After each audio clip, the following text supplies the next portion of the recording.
In many jurisdictions, like the UK and the US, the declaration payment of a dividend is a very straightforward process.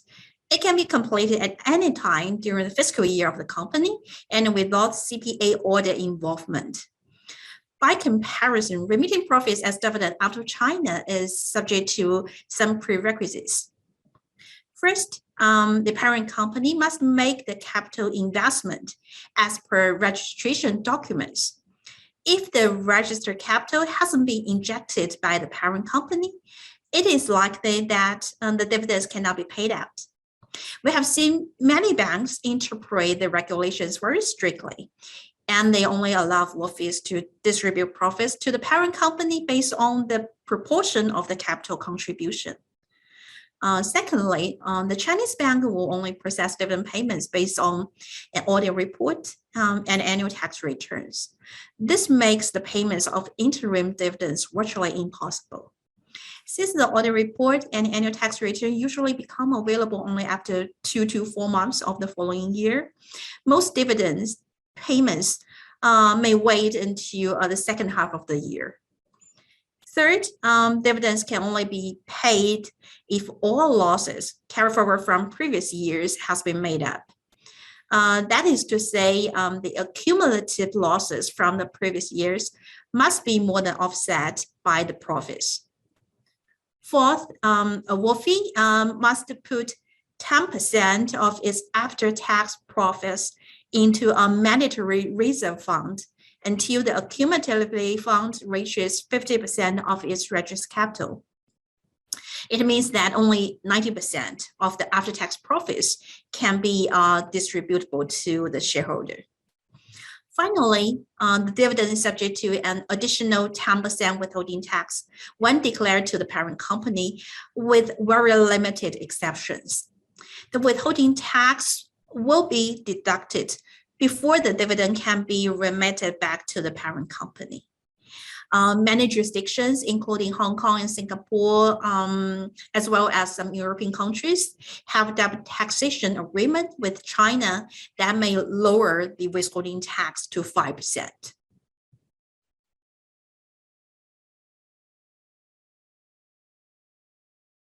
To qualify for the reduced withholding tax rate, the shareholder shall not only be a tax resident in a treaty party jurisdiction, but also demonstrate sufficient commercial substance to become the beneficial owner. There are two critical factors that can have a negative impact on the beneficial owner assessment. One is the parent company of the WFOE transfers more than 50% of the dividends within 12 months of receiving them to an entity in a third tax jurisdiction. The other one is the parent company does not carry out substantive business activities. It mainly refers to an investment holding company that does not carry out substantive investment management activities. Having directors or senior management in the holding company is insufficient. It should have resources, including staff and assets, to perform functions like pre-investment research, evaluation analysis, execution of the investment, etc.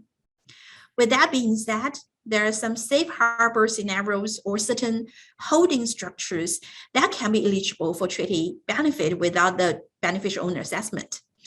It is important to create a more effective shareholding structure to take advantage of the treaty benefit.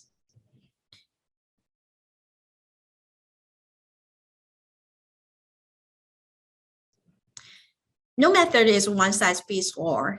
Compared to different profit repatriation methods, dividends are the most obvious and the legit channel, but there are some prerequisites and barriers to prevent the Chinese investor company to remit the available cash as dividends. Other methods, like intercompany charges, has less approval requirements and achieve tax efficiency, but it is subject to high transfer pricing risks and documentation requirements. Offshore loans, meanwhile, can defer the withholding taxes on dividends, but it is subject to high foreign exchange control. You will need to incorporate the profit repatriation strategy based on your specific circumstances, such as your investment plans, operational goals, financial situation, as well as shareholders' preference for different risks. With a sound plan in place, companies can position themselves well in China to achieve their repatriation goals.